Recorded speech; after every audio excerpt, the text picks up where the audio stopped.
Dit is Illinois en Illinois is de band van zanger Ilan Palstra. Hey Ilan, zie eens hoi, ik ben Ilan. Hoi, ik ben Ilan. Illinois had een nieuwe cd en die presenteerden ze Arune Toornsdie in het poppodium Romein. Oh ja, en pst, Ilan zijn vriendin is zwanger, maar dat is privé hè? Dat is privé. Maar dit is hem. Hoe lang ben je nou eigenlijk mee bezig geweest?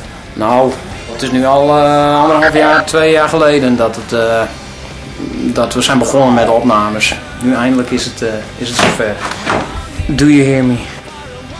Vind ik wel een mooie titel trouwens, Do You Hear Me. Het zal lang duren, dus nou is het gewoon een mooie cd, Do You Hear Me.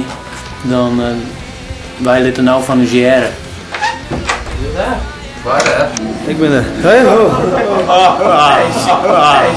Is het Nederlandse televisie of is het Friesland? Oh, Club K, jawel.